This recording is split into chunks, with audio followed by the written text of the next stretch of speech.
Hi అండి, అందరూ బాగున్నారా? మేమైతే బాగున్నాం. మీరందరూ బాగుండాలని మనస్ఫూర్తిగా కోరుకుంటున్నాను. ఈరోజు వంట అయితే ముందుకు వచ్చేసింది. ఆ వంట దొండకాయ ఉల్లికారం. దొండకాయతో ఉల్లికారం ఏమి టేస్టీగా, క్రిస్పీగా, కారం కారంగా నోటికి చాలా బాగుంటుందండి. ఆ స్టైల్లో అయితే చేద్దాం. ఆ ప్రాసెస్లోకి పోదామా?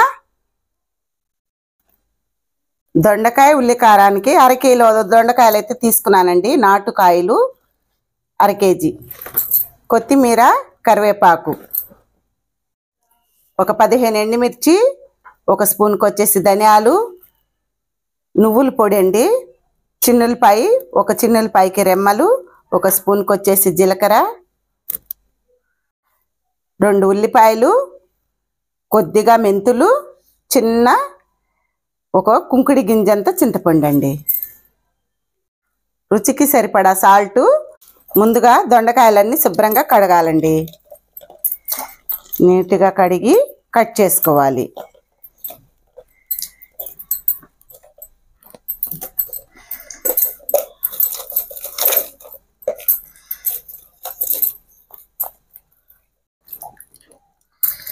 దొండకాయలన్నీ కూడా శుభ్రంగా కడిగి వీటి మీద మచ్చలు అవి ఉంటాయి కదండి, నీట్గా కడుక్కొని ఒక ప్లేట్లోకి తీసుకుందాం.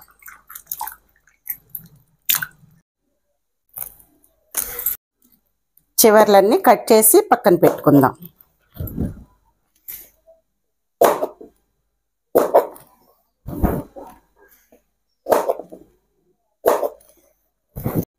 చివర్లన్నీ కట్ చేసుకున్నాక దొండకాయని 4 ముక్కల్లాగా కట్ చేసుకుందాం. చూసారు కదా, ఇదే విధంగా.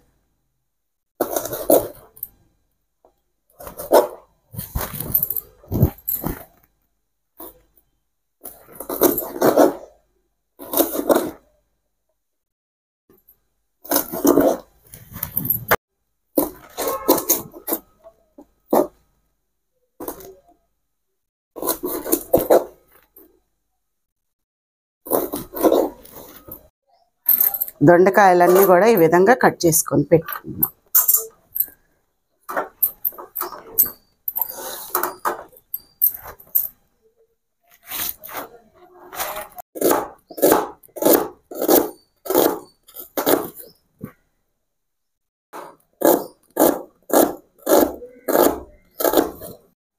స్టవ్ ముట్టించుకొని బాండీ పెట్టుకొని ఒక స్పూన్కి ఆయిల్, ఇందులో మెంతులు వేసుకొని వేయించుకోవాలి.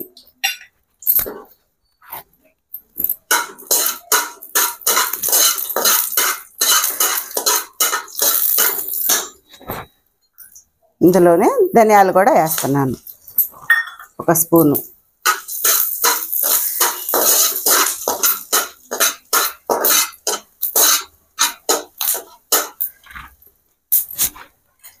జీలకర్ర కూడా వేసుకొని వేయించుకుందాం.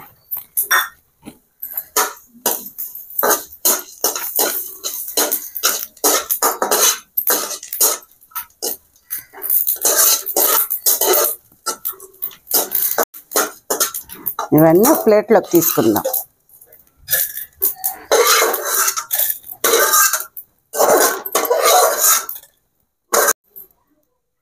ఇందులోనే ఇంకొక స్పూన్ ఆయిల్ వేసుకొని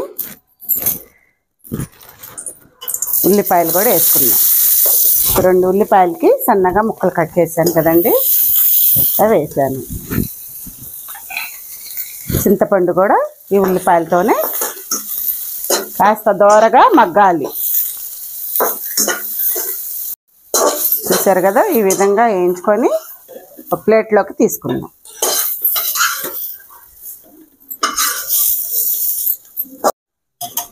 ఇందులోనే ఒక స్పూన్ ఆయిల్ వేసుకొని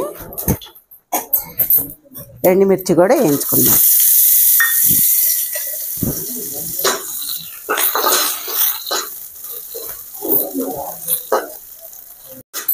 ఎండుమిరగాయలు కూడా వేగిని ఒక ప్లేట్లోకి తీసుకుందాం.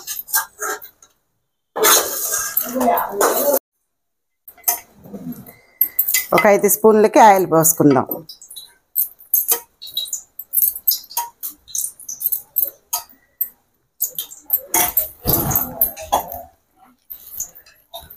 దొండకాయలు అదే బండిలో వేసి వేయించుకుందాం.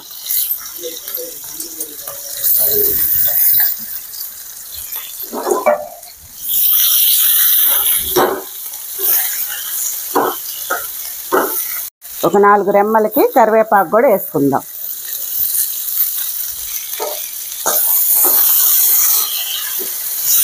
ఇవన్నీ మూత పెట్టుకొని సిమ్లో పెట్టుకొని మగ్గనిద్దాం. ఆ దొండకాయ మగ్గేలోపు అందులోకి ఉల్లి కారం అయితే దంచుకుందాం. ధనియాలు, జీలకర్ర, మెంతులు వేయించుకున్నాం కదండి, వేసి చక్కగా దంచుకోవాలి.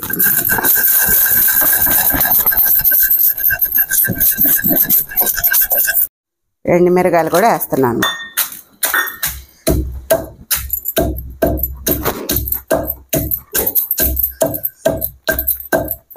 ఇవన్నీ మెత్తగా దంచుకోవాలి.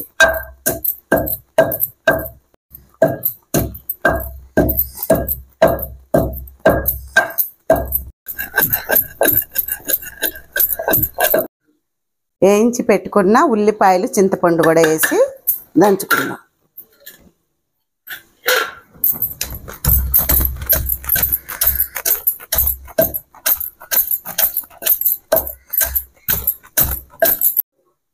చిన్నులపాయ రెమ్మలు కూడా వేస్తున్నానండి. ఇందులోనే రుచికి సరిపడా సాల్ట్, అన్నీ కూడా బాగా మెత్తగా దంచుకోవాలి.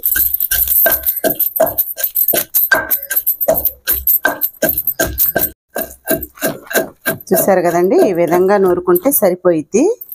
అసలు ఈ కారం మామూలుగా వాసన రావట్లేదండి. అసలు ఈ ఉల్లి కారం గుమా గుమలాడిపోతుంది. ఇప్పుడు ఇంకా దొండకాయలో వేసేసుకుందాం. అది బాగా ఫ్రై అవ్వాలి కదా. ప్లేట్లో తీసుకుందాం ముద్ద.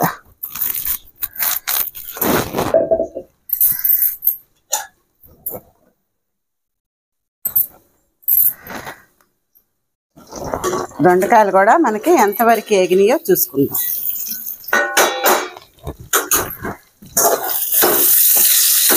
చూసారు కదా,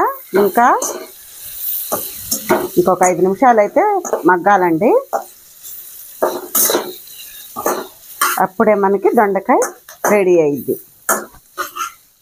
సన్న సగ మీదే ఈ దొండకాయ అనేది మగ్గితే లోపల పచ్చి లేకుండా ఉంటుంది. మూత పెట్టుకొని మళ్ళీ కాసేపు మగ్గనిద్దాం. దొండకాయలు అయితే ఫ్రై అయినాయండి. ఇంకెప్పుడు ఈ ఉల్లి కారం వేసుకుందాం.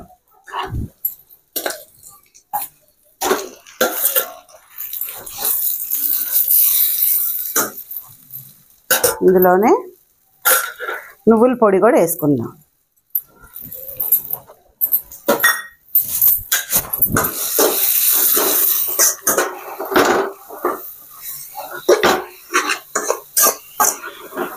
ఈ కారం అంతా కూడా పచ్చి వాసన పోయేంత వరకు వేగాలి.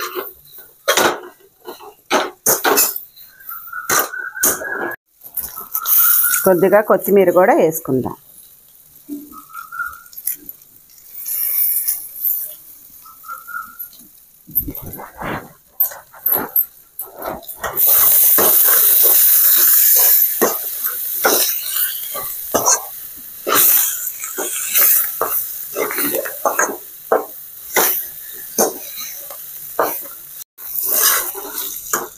చూసారు కదండి, దొండకాయ ఉల్లి కారం ఇంతేనండి.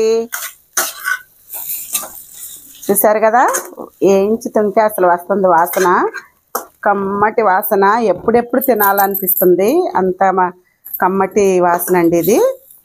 మనం ఉల్లిపాయలన్నీ కూడా ఫ్రై చేసి నూరి వేసుకోవటం వల్ల టేస్ట్ అనేది పెరిగింది. వాసన కూడా మామూలుగా లేదు. అసలు ఉప్పు కారం చూద్దామని చూస్తే మామూలుగా లేదండి టేస్ట్ అయితే. చూసారు కదండి, ఫ్రై అయితే అయిపోయింది. స్టవ్ అయితే కట్టేస్తున్నాను. ఆ బుడ్డ మనవరాలు కూడా వచ్చింది స్కూల్ నుంచి. నన్ను కొడుతుందండి. వీడియోలు మీరు డిస్టర్బ్ చేస్తారు, అందుకని వీళ్ళని స్కూల్కి పంపించి నేను వీడియో తీసుకుంటా. Bye Balu, bye bye. బాగున్నారా? సబ్స్క్రైబ్ చేసుకోండి. టేస్ట్ అయితే చూసి చెబుతానండి నేను. వాసన అయితే అసలు మామూలుగా లేదు.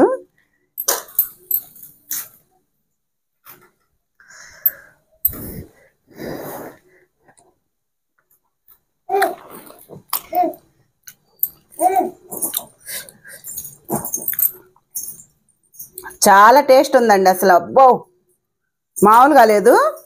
మీరు ఎప్పుడు చేసేలా కాకుండా ఇదే విధంగా కూడా ఒకసారి అయితే ట్రై చేయండి. చాలా బాగుందండి. ఈ కూరతోనే 2 కంచాల అన్నం లాగించవచ్చు. దొండకాయ కూర అంటే ఎక్కువగా ఎవరు ఇష్టపడరు.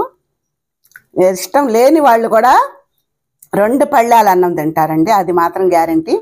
అంత టేస్ట్ ఉంది, అంత బాగుంది. ఒకసారి అయితే మీరు కూడా ట్రై చేయండి. ఎలా కుదిరిందో కామెంట్ బాక్స్లో పెట్టండి. మళ్ళీ కొత్త వంటతో నెక్స్ట్ వీడియోలో కలుద్దాం. సరేనా? బాయ్.